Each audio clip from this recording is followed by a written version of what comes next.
live, e você que virá a ver a nossa live por essa plataforma, pelo Facebook e também no YouTube, porque será disponibilizado depois. Que o Todo-Poderoso possa lhe abençoar ricamente quando você ouvir essa ministração, que a palavra de Deus possa fazer vida na sua vida. Vamos colocar de pé, vamos orar, vamos falar com Deus agora. Ore comigo agora, por favor, orem comigo e fala: Senhor Jesus, nesta tarde, eu estou diante do Senhor, eu preciso, eu necessito, eu quero muito ouvir a Tua voz, e eu te peço, de maneira especial, fala comigo, ó Deus, fala ao meu coração, fala a minha alma, fala ao meu espírito, me desperta para entender, para compreender a sua vontade e o seu querer na minha vida. É isso que eu te peço, em nome de Jesus. Amém. Podeis assentar, por favor. Abre comigo, por favor, lá no livro de 1 Coríntios, capítulo 1, versículo 26.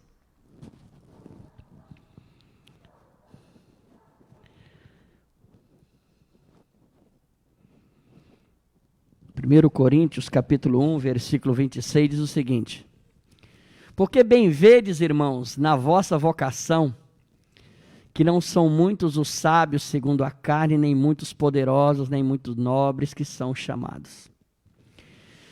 Aqui o apóstolo Paulo, ele fala claramente, nesses textos, ou seja, no versículo 26, 27 e 28, ele fala claramente de como é o nível das pessoas que estão sobre a terra hoje.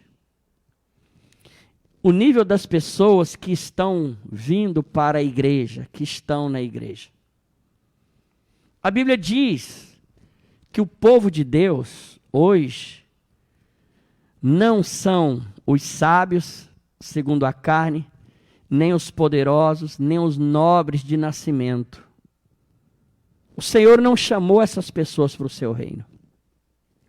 Não chamou essas pessoas para a sua igreja. E não chamou essas pessoas, muitas vezes, para construir ou constituir as famílias que estão aí. Mas olha para você ver o nível das pessoas que Deus chamou. Olha comigo, versículo 27. Mas Deus escolheu. Então olha o que está dizendo, Deus escolheu. Quer dizer que aquela pessoa, ela é fruto de uma escolha. Vamos pegar um outro texto aqui para você entender a respeito dessa escolha. Olha João capítulo 15, versículo 16. Depois nós vamos voltar no 1 Coríntios 27. Não me escolheste vós a mim. Outra tradução diz, não foi você que me escolheu, mas eu vos escolhi a vós. Ou seja, não foi você que me escolheu, filho amado, mas foi eu que escolhi você. Depois que eu escolhi você, eu te nomeei. Te nomeei para que você vá e dê fruto, e o vosso fruto permaneça, a fim de que tudo quanto em meu nome pedires, meu Pai vos conceda. Então o que o João aqui, o apóstolo João está dizendo? Ele está falando, olha, você que hoje está vindo para a igreja, está na igreja, você precisa entender que Deus é quem te escolheu para estar aqui. Você é fruto de uma escolha eterna. Você é fruto de uma escolha. Foi Deus quem te chamou. Não foi você que escolheu vir para a igreja para estar diante do Senhor. Foi Deus que te escolheu e te chamou para estar com Ele. E eu e você precisamos entender isso com muita clareza. Vamos voltar lá agora, 1 Coríntios 1, 27 agora. Olha o que está escrito lá. 1 Coríntios 1, 27. Mas Deus escolheu. Ele te escolheu. E olha o padrão das pessoas que Ele escolheu. Deus escolheu as pessoas que são ditas, que são chamadas de loucas, que estão sobre a terra. essa pessoa, esse menino tá louco, tá doido para agir desse jeito, para fazer desse jeito, para viver. Você tá maluco, você perdeu o juízo. Para confundir a sábia. Deus escolheu as fracas, mas que pessoa mole, que pessoa fraca, que pessoa frágil. Oh, não é possível, como é mole desse tanto? Pois é, Deus escolheu as loucas, as fracas, para confundir as fortes. Agora olha o versículo 28. Verso 28. Deus escolheu as vis. Quando fala de vis, é aquela pessoa cruel, malvada, é ruim por natureza. Oh, natureza ruim deste mundo. As desprezíveis, aquela pessoa que é desprezada desde a infância. Já nasceu, parece que a mãe bateu o olho e falou, já nasceu, já não gostei de você. Já nasce desprezado. As que não são, para aniquilar as que são. Então preste atenção. A Bíblia Sagrada diz, volta no versículo 27 agora, por favor. Deus escolheu essas pessoas. Escolheu a mim, escolheu você. Louco, fraco, vil, que não são os desprezados, os desprezíveis. Eu te pergunto, Deus estava errado quando escolheu esse tipo de gente? O que você acha? Você acha que Deus estava errado? Pois é, eu digo a você, que Deus estava certo quando escolheu a cada um de nós. Deus escolheu certo quando escolheu você que está me ouvindo agora e que está me vendo. Deus escolheu certo quando escolheu você que está aqui no salão. Deus escolheu certo quando escolheu você que está ouvindo essa live agora, em um outro instante, em um outro momento. E Ele escolheu certo, e eu quero te dizer, que Ele sabia o que estava fazendo. Muitas vezes, tem pessoas que entram num relacionamento a dois, quando a outra pessoa começa a dar trabalho ou não fazer o que o outro quer, ele chega e diz, eu errei na escolha. Se eu soubesse que você era assim, eu não tinha te escolhido. Se eu soubesse que você era assim, eu não tinha nem namorado. Se eu soubesse que você era desse jeito, essa pessoa louca, essa pessoa fraca desse tanto, essa pessoa desprezível que você é, eu não teria nem noivado. Se eu soubesse que você era assim, eu não teria casado com essa pessoa louca, com essa pessoa frágil, com essa pessoa ruim, vil do jeito que é. Eu não teria me casado de jeito nenhum com essa pessoa que não é nada, que é um fracasso. Eu não teria. Mostrando que aquela pessoa parece que foi enganado quando ela se ajuntou a você. Quando ela fez uma aliança com você. Então ela chega e diz essas coisas horríveis, terríveis. Mas o Deus Todo-Poderoso não pensa assim. Ele diz claramente aqui, olha, quando eu escolhi você, eu sabia que você era louco.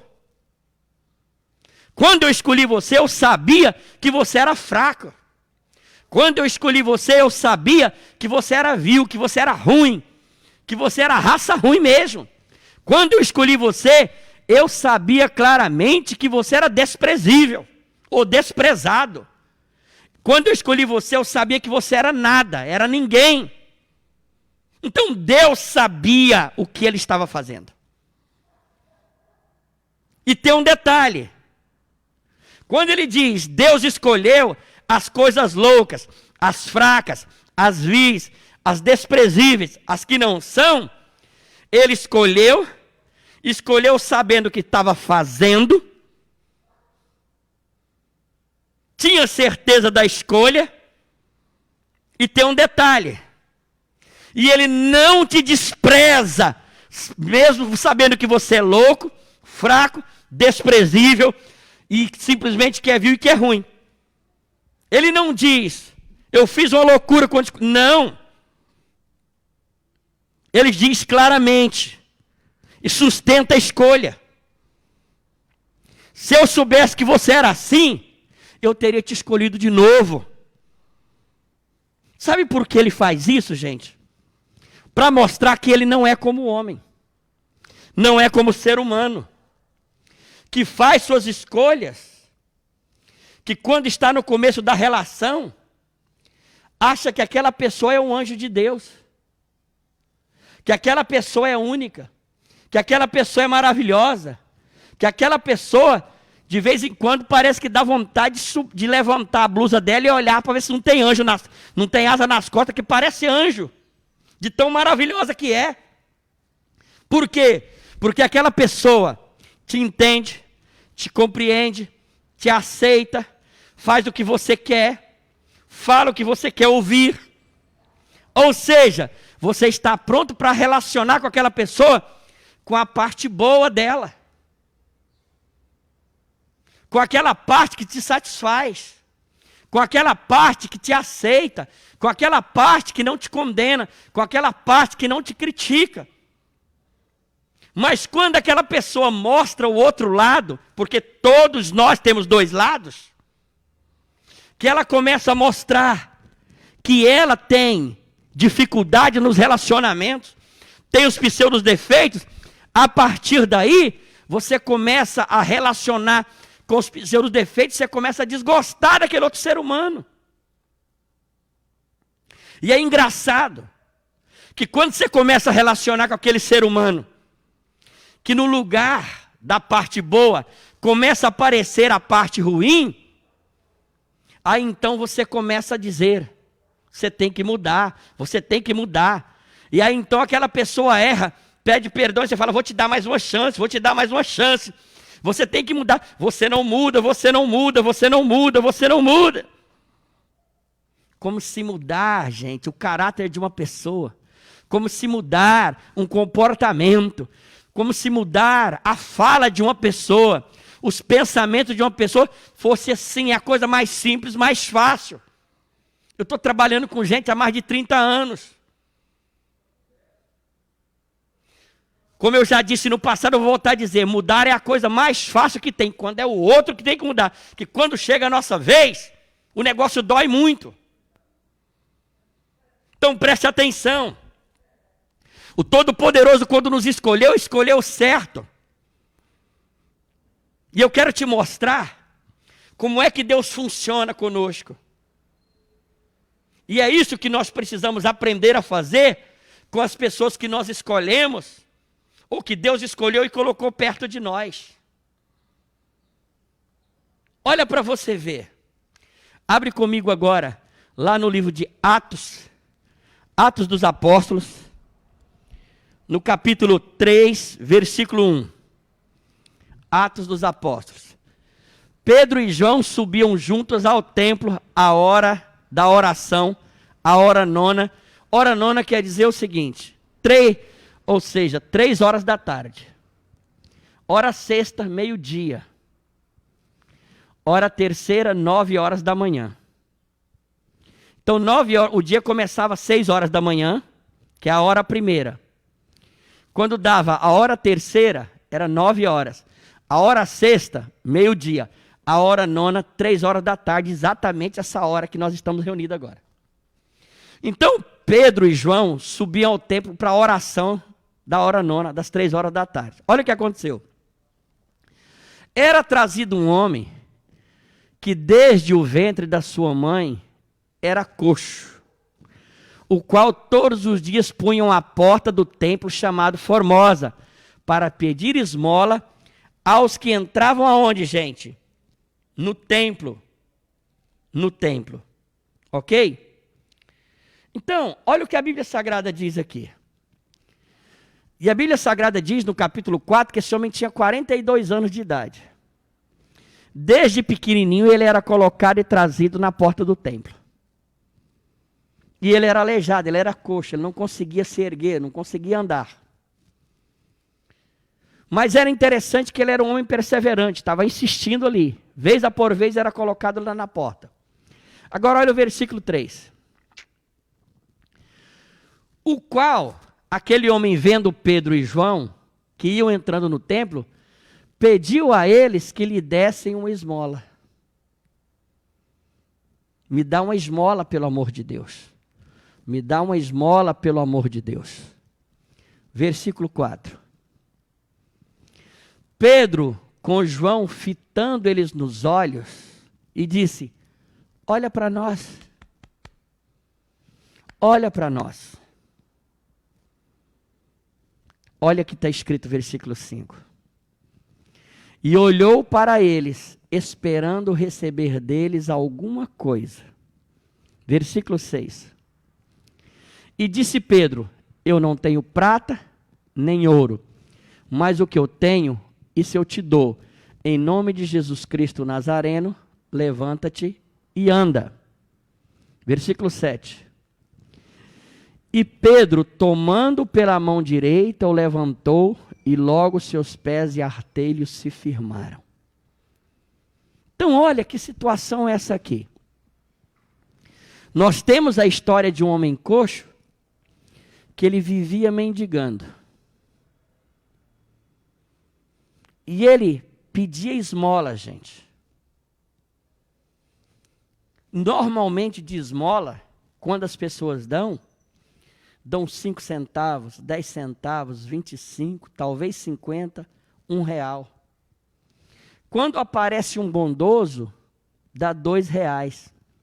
Dificilmente alguém nos carros aqui em Salvador dá uma nota de 5 ou 10 reais ou de 20. De 50 e 100 é que não dá mesmo. Mas é interessante como os carros bonitos aqui de Salvador, vários homens, várias mulheres, nos seus carros de classe média ou luxuosos, andam com várias moedas já no console do carro. Quando alguém bate no vidro e pede, dá uma esmola exatamente como esse coxo, aquela pessoa pega a moeda de 25 centavos, de 10 centavos, de 5, pega uma moeda ou várias moedas e coloca na mão daquela pessoa e acha: eu fiz uma boa ação. Eu dei o quê? Uma esmola. Eu dei uma esmola. Eu dei do dinheiro que sobrava, que não vai me fazer falta, do resto. Isso é exatamente como esse homem, que ele vivia do resto, vivia das migalhas, vivia das esmolas que os outros davam. E ele pedia esmolas financeiras, porque daquela esmola financeira que entrava, daquelas migalhas, ele comprava no final do dia os pães para a sua família. Mas tem outro tipo de mendigo que é mais difícil que este. Porque esse, ele era coxo, ou seja, ele era um indivíduo que tinha problema nas pernas. Se fosse no dia de hoje, ele era cadeirante. Ele não conseguia se locomover nas suas pernas porque ele era coxo. Ele era um deficiente físico. Mas tem dentro do reino de Deus pessoas que são deficientes de coração, deficientes na sua alma, deficientes no seu espírito. São pessoas que desde pequeno foram criados como mendigos. São homens e mulheres que ficam na mendicância afetiva, pedindo que a mãe um dia lhe dê um beijo, que o pai um dia lhe dê um abraço. Ela fica sonhando com o dia que a mãe, ao invés de xingar, de maltratar, de magoar, vai colocar essa pessoa no colo e vai dizer: você é minha filha amada, é meu filho amado. Essa pessoa fica clamando ao pai e à mãe que um dia lhe dê um abraço e diz: você é minha filha amada, você é meu filho amado, eu te entendo, eu te conheço, eu te recebo, eu te aceito do jeito que você é. Esse filho e essa filha que são mendigos espirituais, mendigos emocionais, mendigos afetivos, cresceram sem experimentar o que é um colo materno, o que é um colo paterno. Cresceram sem receber do pai e da mãe boas palavras. Você é maravilhoso, você é maravilhosa. Mas esse filho e essa filha estão mendigando espiritualmente, mendigando emocionalmente, mendigando afetivamente. Quando entram num relacionamento, são pessoas possessivas, porque querem que o relacionamento, que a outra pessoa, seja o marido ou a mulher, seja também o pai e a mãe, tudo que o outro, ou seja, que o pai e a mãe não foi para ele, porque se tornaram mendigos. São tão aleijados contra essa pessoa. Chorando pelo afeto materno. Chorando pela compreensão materna. Sonhando com o dia que a mãe vai respeitar esse filho e essa filha como filho e dizer, é um prazer ser seu pai, ser sua mãe. E essa pessoa chora diariamente com o nível de rejeição que sofre dentro da sua alma. Por isso que lá no texto de 1:26, 27, o Senhor diz, eu escolhi, versículo 28, as desprezíveis. São desprezados pelo pai e pela mãe, e essa pessoa se torna um mendigo, vivendo de esmolas. Quando o pai e a mãe faz alguma coisa, fica jogando na cara, eu te dei comida, eu te dei roupa, eu te dei calçado, tudo que faz cobra. Por quê? Porque afinal de contas, você não merece o melhor, você é um mendigo afetivo.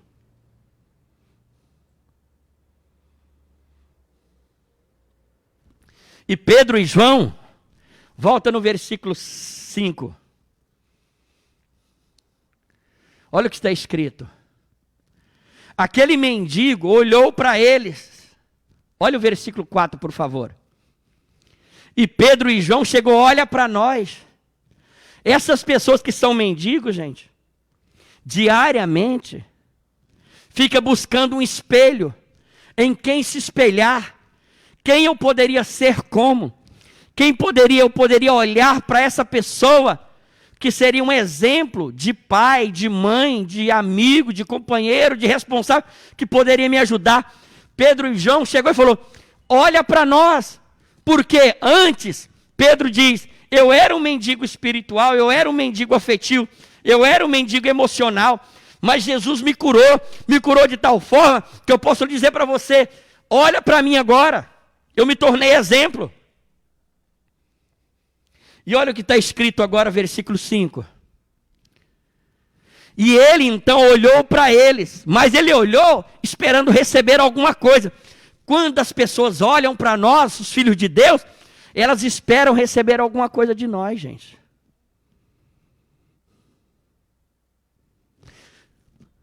Mas o que é que você dá para a pessoa quando ela espera receber alguma coisa? Você dá cobrança. Ah, você é terrível, você é louco, você tem que mudar de vida. Você é fraco, você tem que mudar de vida. Você é desprezível, você tem que mudar de vida. Você é ruim por natureza, você tem que mudar de vida. Ou seja, quando você chega para pedir para olhar para você, ela espera receber alguma coisa. O que é que ela recebe?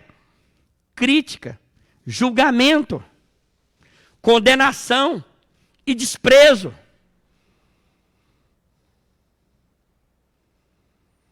Quando exige que o outro mude, joga a responsabilidade toda na mão dele.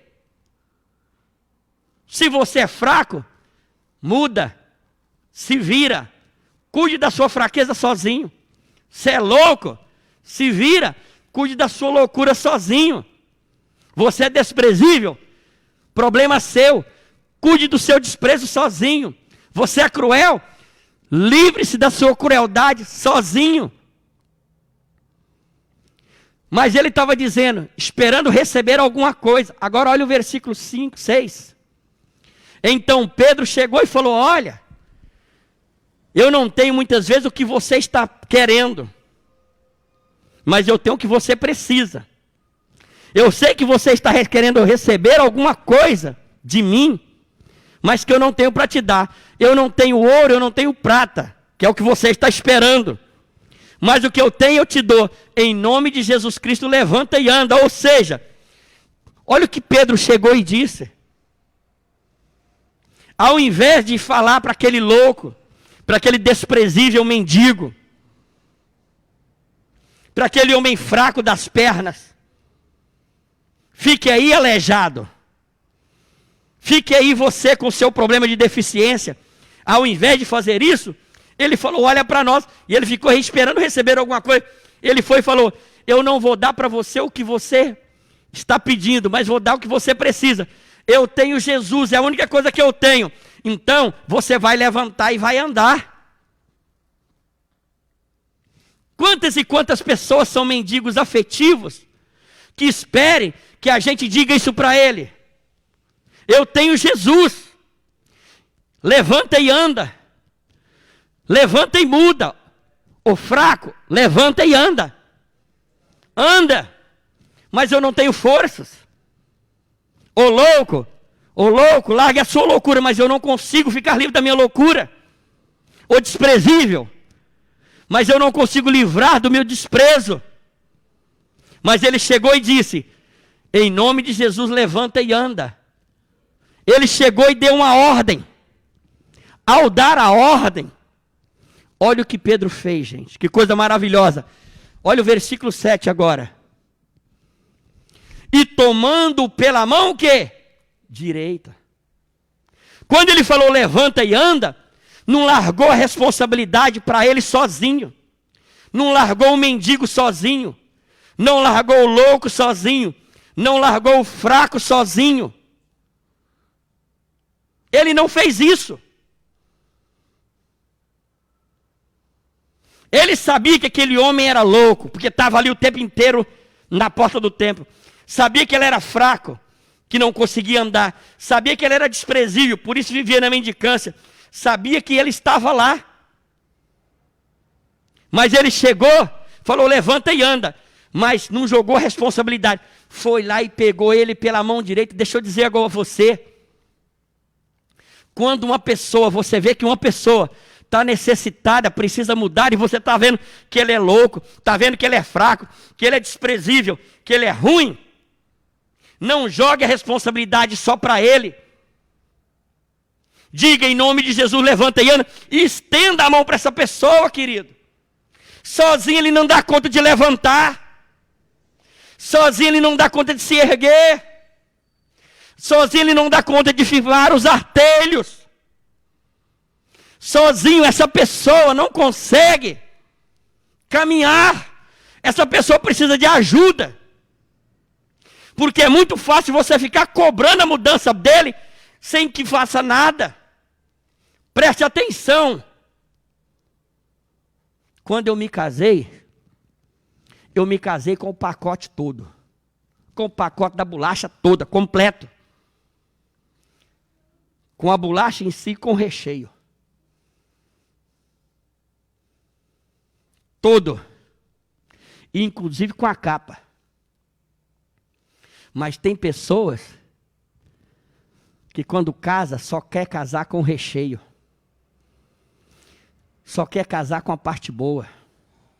Quando tem filho, só quer a parte boa do filho. Quando o filho dá trabalho, ele larga para lá e fica exigindo mudanças. Entra no relacionamento a dois, fica cobrando mudança do outro. Mas você não ajuda essa pessoa a se reerguer. Ô amigo, preste atenção. Eu quero terminar essa fala com você contando algo interessante. Quando eu me casei em 1989, minha sogra não queria de maneira nenhuma que Cleudia tivesse se casado comigo. Ela nem me conhecia, eu não conhecia ela direito. Porque Cleudia foi morar em Goiânia e a gente namorou, noivou e casou lá. E eu ia lá de vez em quando. Mas ela, na cabeça dela, tinha outros planos para a filha. E naquela época, eu e Cleudia, nós trabalhávamos. Nós tínhamos o sustento da nossa casa normal. Pagar aluguel, água, energia, essas coisas.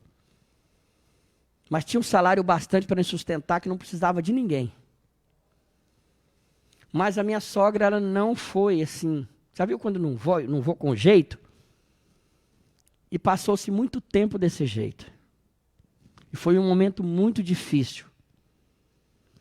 Até que no ano de 90, Cleudia quebrou a coluna. Ficou tetraplégica. Do pescoço para baixo não se movia. E durante aquele período todo, eu fui para o jejum e para a oração para a Cleudia ser curada no milagre e voltar a andar. Claramente. E debaixo de um milagre, Cleudia realmente voltou a andar. Mas voltou a andar, apesar dos ossos, a medula ter sido curada, os ossos colados, ela voltou a andar. Ela não tinha músculo nas pernas, então ficava em pé muito pouco tempo.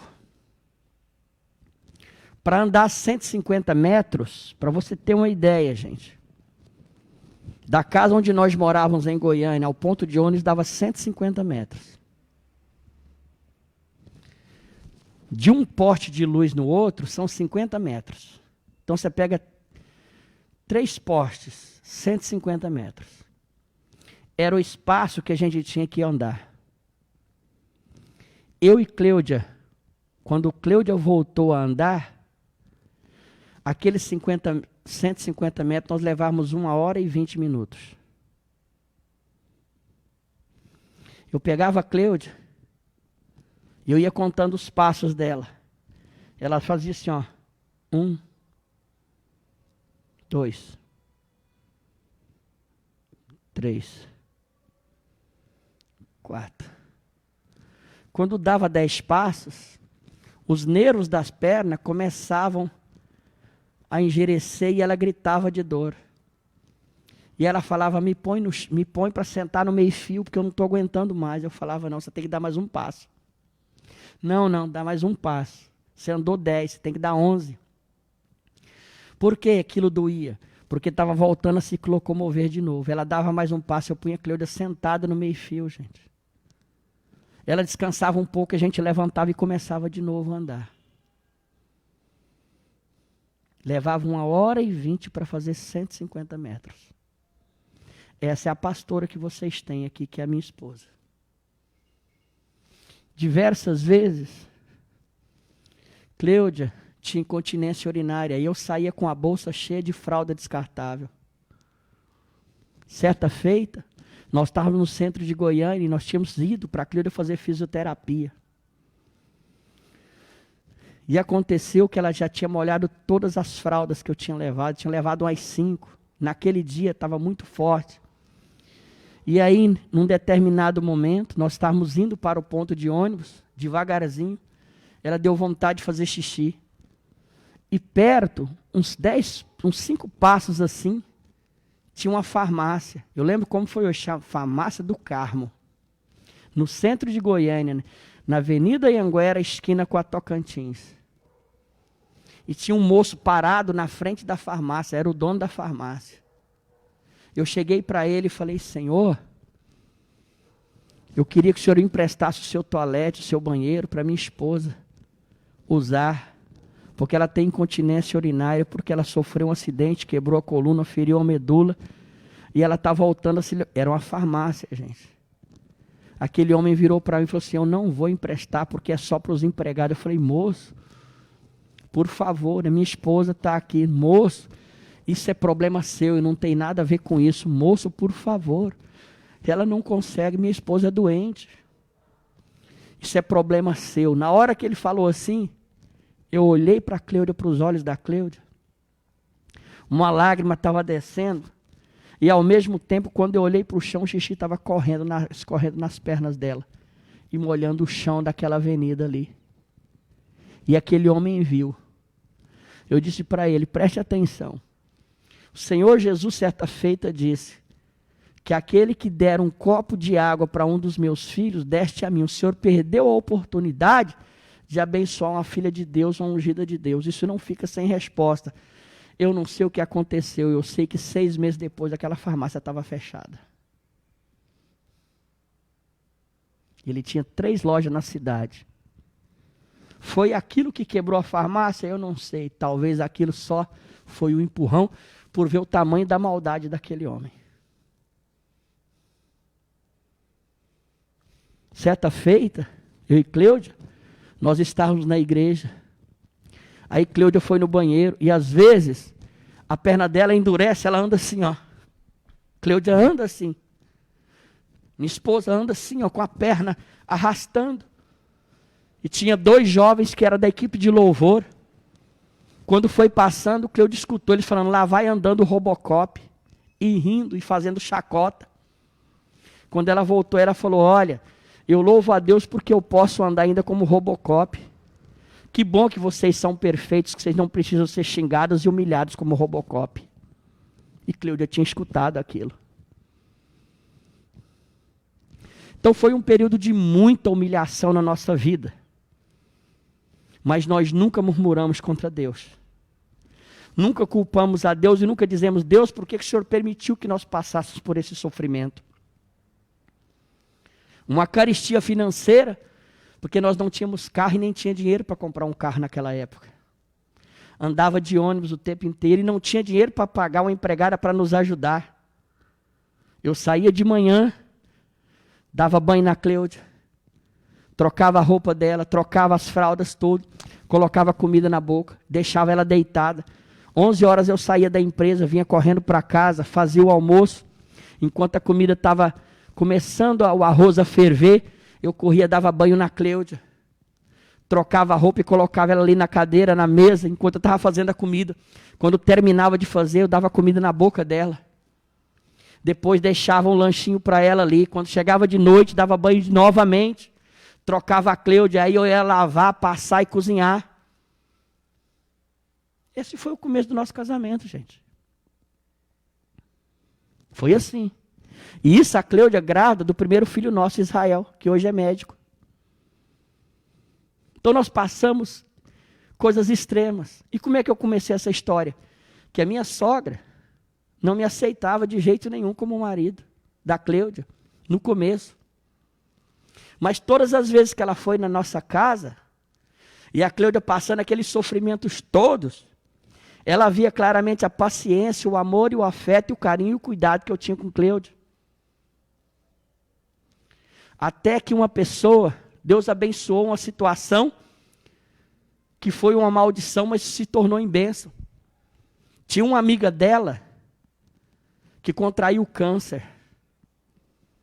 Quando o marido ficou sabendo que ela tinha câncer, o marido largou ela e foi embora, arrumou uma outra mulher e foi embora. E largou lá a mulher com câncer. Na mesma hora ela lembrou da Cleudia. Cleudia estava paraplégica, tetraplégica. E eu, ao invés de largar a Cleudia, aumentou foi o carinho, o afeto e o amor que eu tinha com ela. Depois de casado, já há muitos anos, já mais ou menos 25 anos de casado, que eu tenho 32, minha sogra chegou para mim e falou, contou para uma amiga nossa em comum, que ela não gostava de mim, mas quando ela viu o cuidado, o zelo e o amor e o afeto que eu tinha com Cleudia, que o amigo dela tinha largado a mulher porque tinha câncer. E quando eu vi que eu cuidava da Cleudia, tendo maior paciência, tendo maior carinho, aí ela viu que eu era a pessoa certa para estar com a filha dela. Precisou acontecer aquilo tudo para minha sogra cair a ficha de que a melhor pessoa para a filha dela era eu. O que eu quero dizer com você? Para você. Eu fiz aquilo para ganhar o coração da minha sogra? Não. Eu fiz aquilo, sabe por quê? Porque quando uma pessoa está necessitada, uma pessoa é aleijada, uma pessoa não consegue andar, você tem que tomar ela pela mão direita e ajudar ela a caminhar, gente. Tem pessoas que têm pernas, têm braço, têm mãos, têm tudo, mas o coração está ferido, a alma está ferida, o espírito está ferido, você precisa pegar ela pela mão e ajudar ela a andar, senão ela não consegue se reerguer. Tem pessoas que têm pernas, têm braço, têm tudo, mas está na cama hoje deprimida, você precisa pegar pela mão direita e ajudar a andar, a ficar de pé, a ir em frente. Tem pessoas que estão morrendo hoje, são, como a Bíblia Sagrada, está como louco, está como rejeitado, está como largado e jogado. E você exige que aquela pessoa mude, mas ela só vai mudar se você pegar ela para a mão direita e ajudar ela a andar, porque sozinho ela não consegue.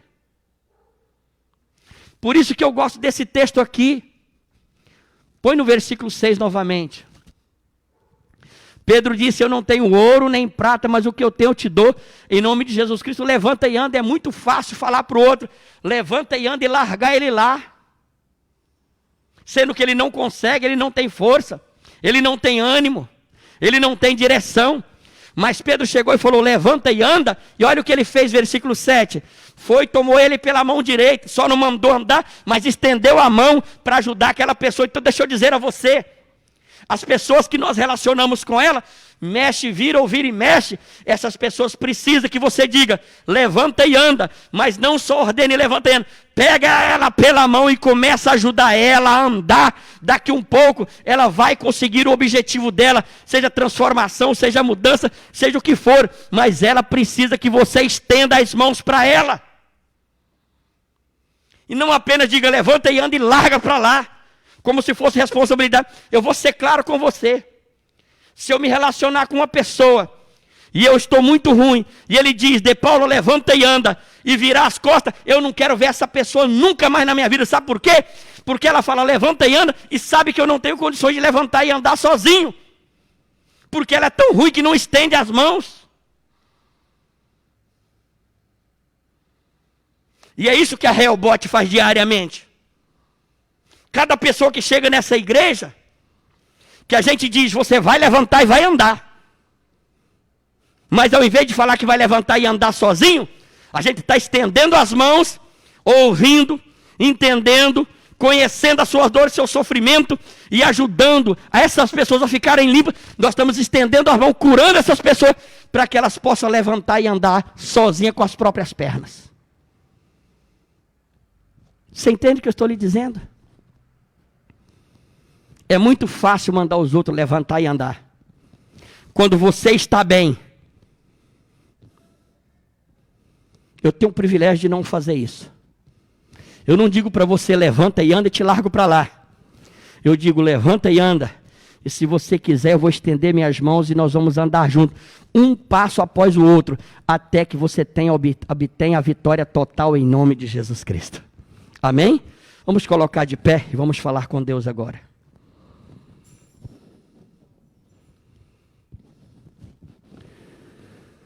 É assim que funciona. Levante suas mãos agora e ore comigo e fala, Senhor Jesus, nessa tarde, eu estou diante do Senhor e eu quero te falar de todo o meu coração. Ó meu Deus, eu quero ser uma pessoa que diga para o outro, levanta e anda, em nome de Jesus. Mas eu não quero apenas ordenar, eu quero estender as minhas mãos, segurar na mão desta pessoa, até que ela consiga firmar os artelhos, ficar de pé, levantar e andar. Sozinho, meu Deus, ela não vai conseguir, mas se eu ajudar, com toda certeza, ela vai conseguir, porque eu vou sustentar aquela pessoa, eu vou ajudar aquela pessoa, até que o Senhor leve essa pessoa a ter forças nos artelhos para andar sozinha, em nome de Jesus. Amém, gente? Quero terminar com você dizendo, pessoas que foram rejeitadas, que foram feridas, que foram machucadas, eles têm pernas, têm braços, têm tudo, mas gente, espiritualmente estão travados, emocionalmente estão feridos de tal forma que não dão conta de andar na vida. Afetivamente são pessoas destruídas, são piores que esse mendigo. Mas se a gente estende a mão para essas pessoas, aponta os caminhos e ajuda ela passo a passo, daqui um pouco essas pessoas são libertas. E elas vão terminar a jornada não como mendigos espirituais, emocionais e afetivos, mas como pessoas libertas, curadas e saradas em nome de Jesus. Amém? E é isso que nós como igreja fazemos e temos que fazer. Tá certo? Lembrando que hoje às 19h30 nós teremos mais uma live pelo Facebook. Pastora Júlia, lá de São Paulo, vai estar ministrando para nós. É de extrema importância que você esteja conosco às 19h30 no Facebook. Fechado? Vamos orar ainda. Eu quero abençoar sua tarde, a sua noite. Lembrando que você pode nos ajudar com o seu dízimo, com a sua oferta, enviando o seu Pix. Vai colocar aí agora, o Tássio vai colocar, para que você nos ajude a manter essa obra, a manter essa igreja fluindo e andando. Ora comigo e fala: Senhor Jesus, eu profetizo que esta tarde eu sou abençoado, sou guardado, sou protegido.